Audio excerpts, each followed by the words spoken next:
Deleted session, April 21, 1981. Good evening. Now, all in all, the overall systems of conventional belief are relatively simple and serve to define reality by numbering as truths or facts certain kinds of events, therefore accepting them as legitimate furniture for the mind. You have a true or false word in that regard, and a relatively very flat psychological view of identity. Within that framework, however, you do have the creative abilities, and these stand out in their own fashions, since they play with the facts. They often do not honor conceptual conventions. They do not fit the true or false category. The imagination can, of course, conceive of many events, whether or not those events actually exist. Straight-laced people have often frowned upon the use of the imagination, considering it most disruptive. From the beginning, Ruber has questioned whether or not all material gave a true explanation of reality, or at least presented one that was as approximately true as possible, or were only creative hypotheses being offered. Was the material true or false? The idea of the symbol self came into play here, for if the material was not true, then in that framework it must necessarily be false, or at the least very misleading. This led to many questions. Is creativity itself involved in a kind of mischievous lying? All of those questions make sense in a framework in which the dictates of one belief system, Christianity, are accepted as true, and everything that does not agree with them is accepted as falsehood. In that same framework, then, the nature of my own reality also, of course, comes into question. Am I an independent personality who has indeed survived not one but many deaths? Inside of that framework, you have very few alternatives to deal with. In the first place, as you are learning, your world accepts as valid that portion of an event that can show itself within your recognized time and space coordinates. This applies not only to simply pure objective events, but to the more complicated event of an individual psychological being. Indeed, the entirety of your own identities does not usually appear to you in your lifetimes, because that reality is too complicated, too multi-dimensional, to fit into your accepted picture of personhood. In that regard, the larger facts would not show themselves. There would be no way for you to perceive them from within your system of reality. When you are dealing with that kind of philosophical investigation, you are more or less forced to look for other definitions. Your very ideas of the nature of reality change. You are still to some extent forced to recognize conventional structures and organizations, including psychological ones. At the same time, you search for greater evidence of a vastly different kind of reality. The larger facts about psychological reality, for example, cannot be fitted to the world's definitions. You can only get versions and interpretations.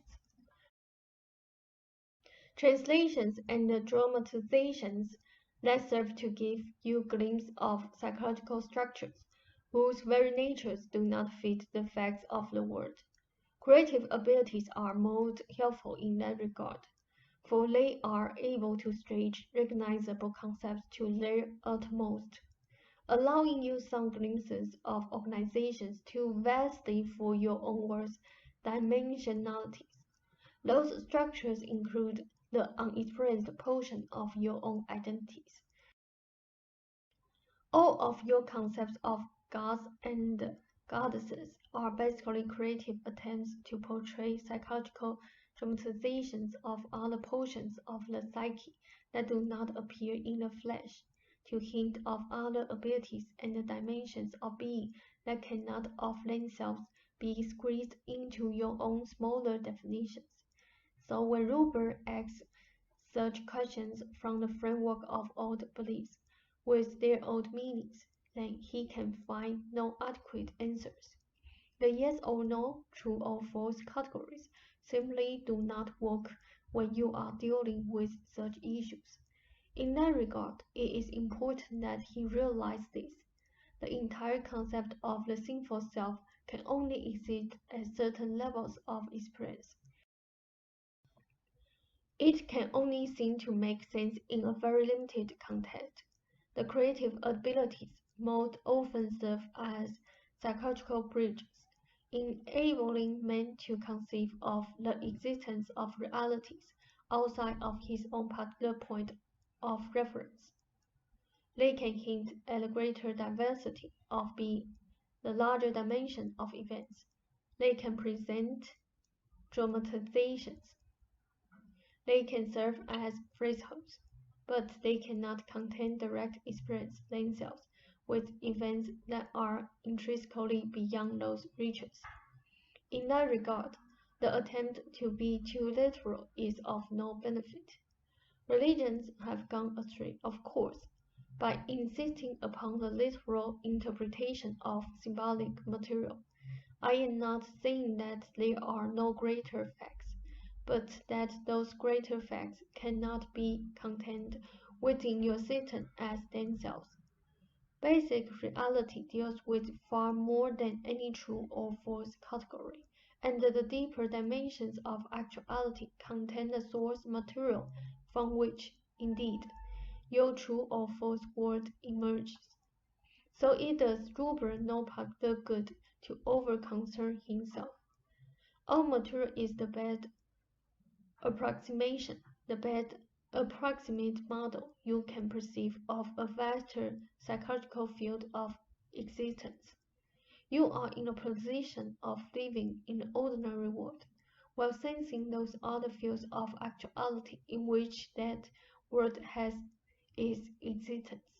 The sinful self-idea can be detrimental in particular when it is faced by experience that must necessarily fall outside of its range of reference.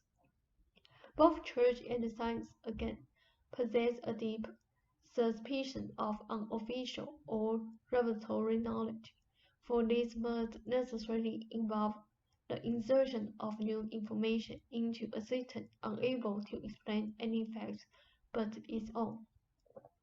The same kind of recognizable standards that are normally applied to the true or false category do not work for such knowledge, since that knowledge is basically automatically large enough to contain the entire true or false range itself.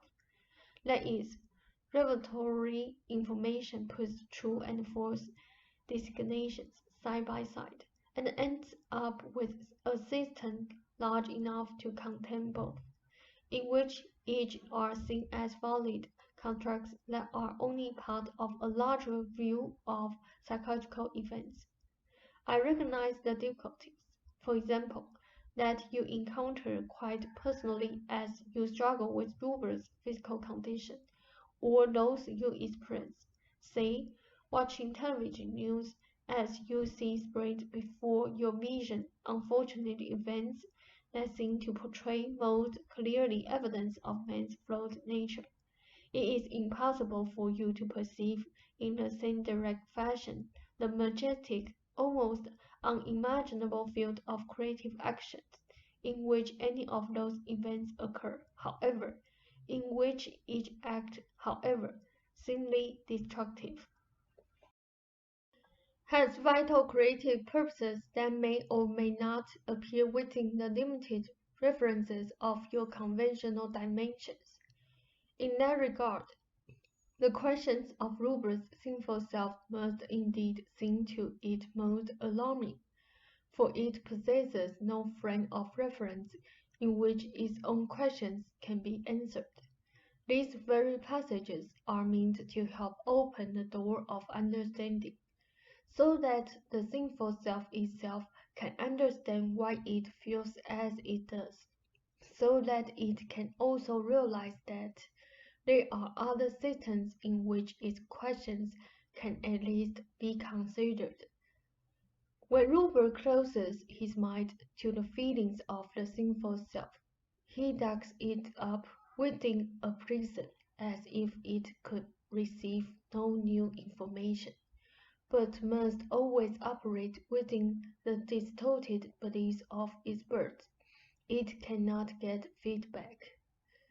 Its fears of such feelings, rather than the feelings themselves, cause difficulties, for the repression keeps the sinful self forever locked in the past, uneducated, panicking.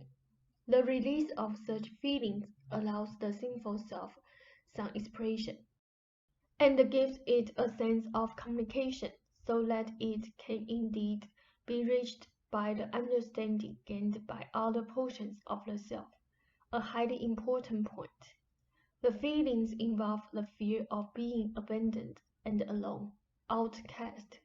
The sinful self believes it is unloved and unlovable by nature.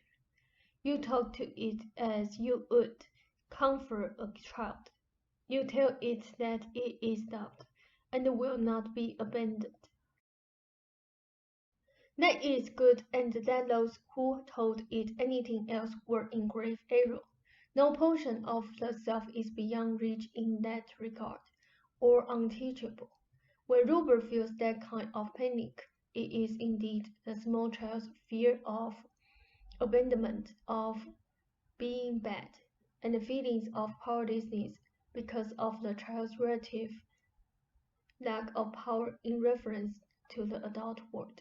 Those feelings, again, can be accepted as belated expressions. In that way, Rubert's own current experience can reach back to comfort the child in the present. Such a process is relatively simple rather than complex, and can be most beneficial. The sinful self can be told it is a good self. It is loved. It is safe to express itself. It is free to follow its own motion and curiosity and obsession. A fond good evening. Rob asked, "The same to you," says, "What's this he's playing with about the speaker's manuscripts?" She said, "Robert knows and does not know he is onto something. We will see how far he carries it. It can be highly important, of course, but it and he should be left in that regard to their own paths right now. So I will let the matter rest." Rob noted, "I added